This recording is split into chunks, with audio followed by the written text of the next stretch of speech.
Hello, my name is Azmi and this is Brave New World. This week, I'll be speaking about citizenship and language.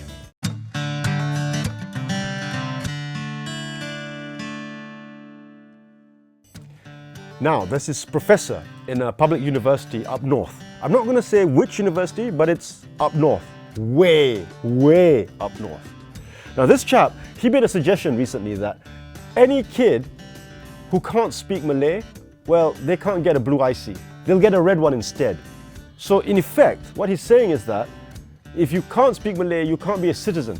You can only be a permanent resident. This is crazy stuff. No!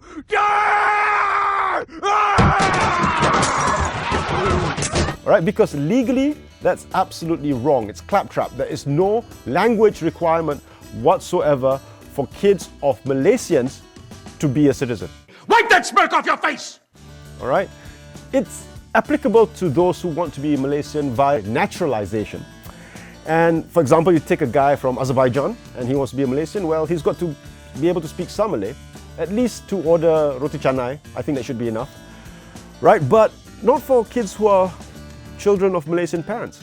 And I'll tell you why.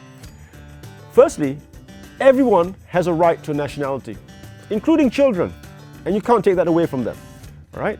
And secondly, I'm worried every time someone talks about this kind of issue, language issue, they cover it up with nationalistic talk, with talk about the sanctity of the national language and all that. But usually when people are covering things up, they're hiding something. And with language, what's being hidden is normally a racist agenda. Call Private Baldrick. Call Private Baldrick. Deny everything, Baldrick. Are you Private Baldrick? No! Let me give you the Australian example. In the past, the immigration policy was to keep Australia white. And this included having such strict English language tests that even native speakers could hardly pass it. So it's worrying for me, right? This kind of talk. Now, at the end of the day, I believe that there should be a national language, something that we can all use in order to communicate with one another. All right? And it's hard not to learn BM in this country unless you're one of the elite who went to international schools all your life and then went abroad to study all your life. But I wonder whether these are the people that the good professor is gunning for.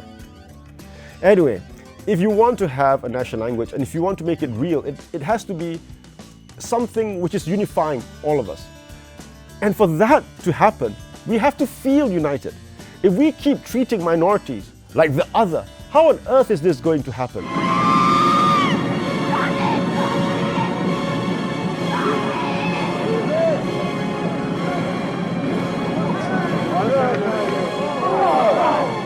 Look, at the end of the day, I'm sick and tired of racism hiding behind nationalism.